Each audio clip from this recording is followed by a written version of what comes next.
Assalamualaikum warahmatullahi wabarakatuh. Selamat pagi anak-anak kelas 3A yang soli dan solihah. Sudah siap untuk belajar hari ini? Oke, marilah kita buka pembelajaran hari ini dengan membaca doa sebelum belajar. A'udzu billahi minasyaitonir rajim. Bismillahirrahmanirrahim. Rabbi zidni ilma warzuqni fahma. Amin.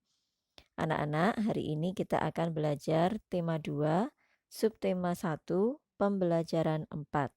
Silakan anak-anak membuka buku cetak dan menyiapkan alat tulisnya. Silakan dibuka halaman 17. Bacalah dongeng berikut ini. Bunga matahari dan kupu-kupu. Suatu hari di sebuah hutan kedatangan seekor penghuni baru. Dia adalah ulat yang bernama Nunu. Nunu sangat rakus memakan daun-daun. "Wahai pohon jeruk, bolehkah aku ikut tinggal di dahanmu?" tanya Nunu. "Kau tidak boleh tinggal di sini karena makanmu banyak," kata pohon jeruk. Nunu menangis karena tidak punya tempat tinggal. Melihat Nunu menangis, Ratu Bunga Matahari merasa iba. Ia mengizinkan Nunu tinggal bersamanya. Mereka bersama menjadi sahabat baik. "Mungkin sudah saatnya aku membalas budi baikmu," ucap Nunu.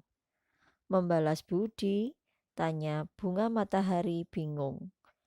"Aku akan tidur panjang dan berpuasa di dahanmu," jawab Nunu. Berhari-hari sudah Bunga Matahari merawat dan menunggu teman baiknya. Tibalah waktunya untuk si Nunu bangun dari tidur panjangnya. Namun betapa terkejutnya Bunga Matahari karena yang keluar adalah makhluk indah bersayap yang sangat indah dan cantik.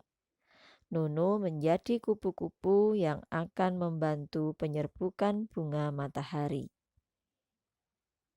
Oke, sekarang baliknya ya. Kita jawab soal sesuai dengan bacaan yang telah kita baca tadi.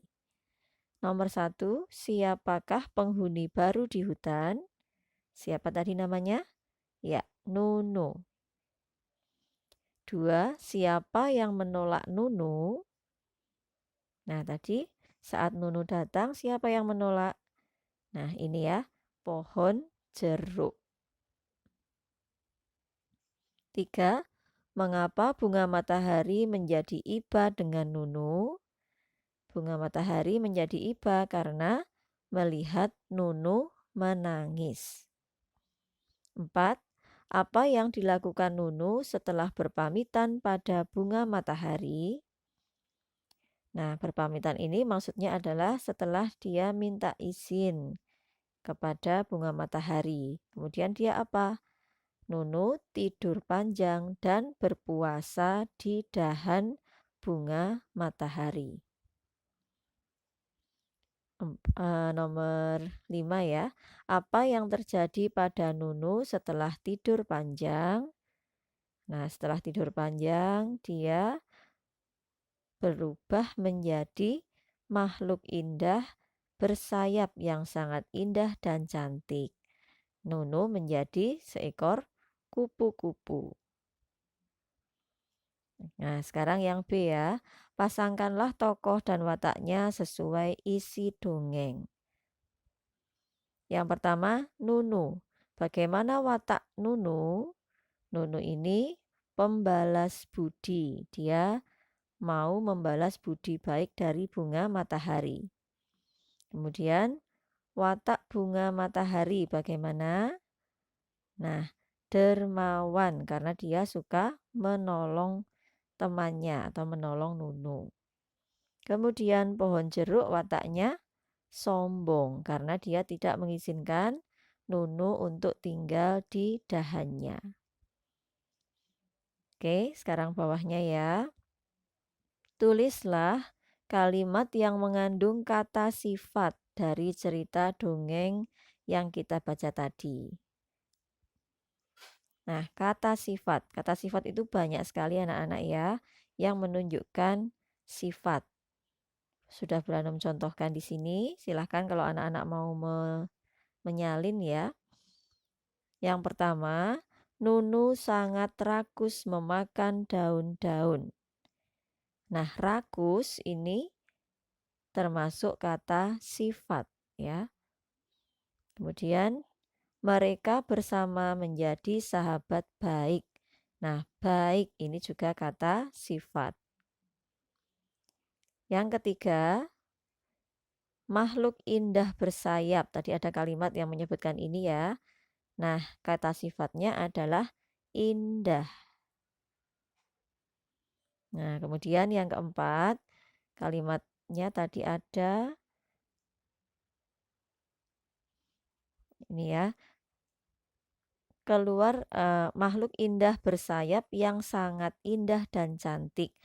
Nah, indah tadi juga kata sifat, kemudian ini cantik. Cantik juga kata sifat.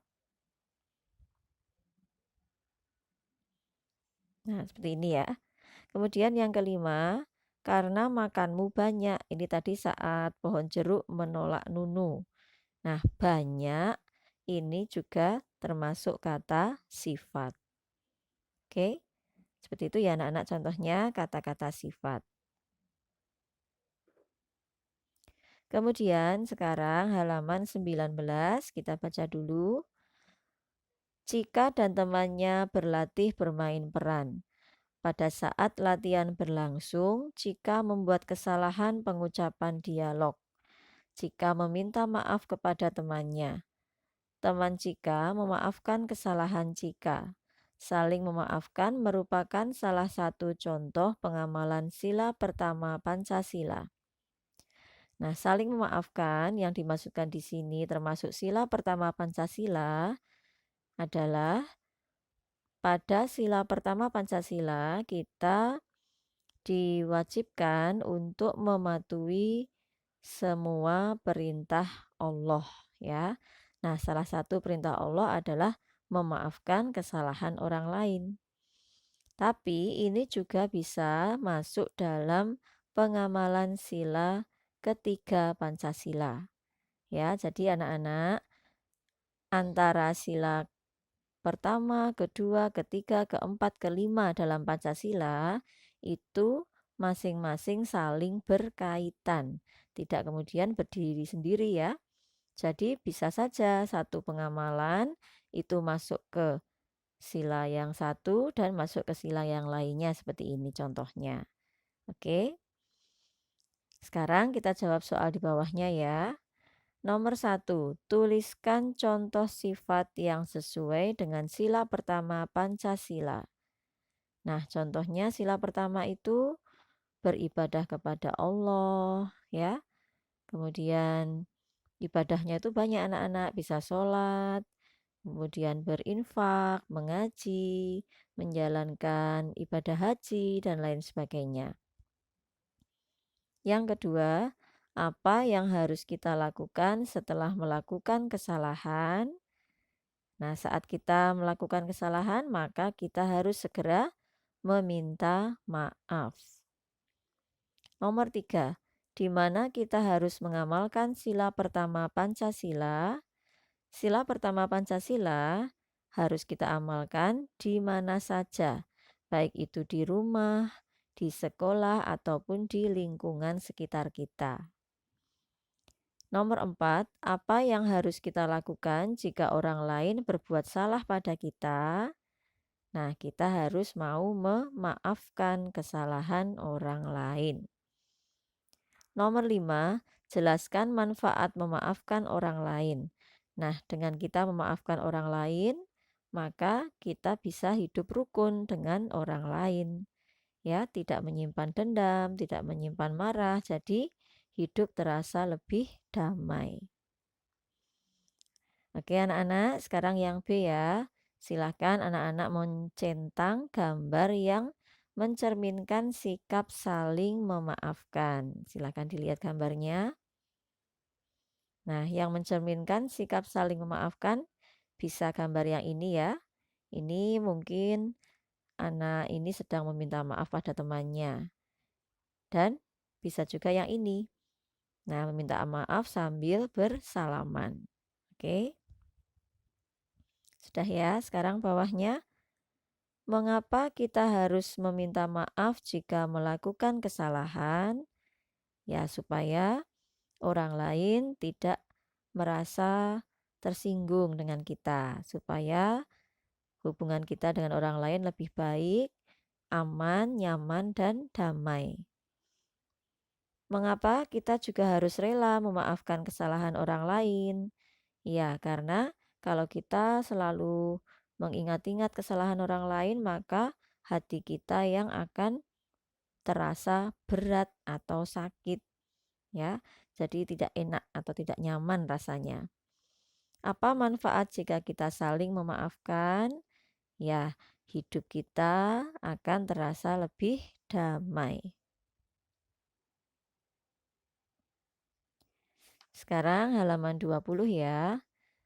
Tulis contoh pengamalan sila pertama Pancasila di lingkungan sekolah. Nah, ini yang biasanya kita lakukan di sekolah kita ya. Ada sholat duha, sholat duhur, berdoa sebelum dan setelah belajar, mengaji, menghafalkan surat-surat dalam Al-Quran, kemudian ada infak di hari Jumat, dan lain sebagainya. Kemudian untuk materi PJOK, silakan anak-anak nanti bisa membaca sendiri, bisa mempelajari sendiri ya. Di sini ada gerak memutar tangan. Oke, nah ini juga silakan nanti anak-anak mempelajari sendiri. Baik anak-anak, materi untuk tematik sudah selesai sampai di sini dulu. Setelah ini nanti ada pembelajaran bahasa Jawa ya, silakan disimak. Terima kasih. Tetap semangat belajar di rumah, jangan lupa jaga kesehatan. Beranum akhiri, wassalamualaikum warahmatullahi wabarakatuh.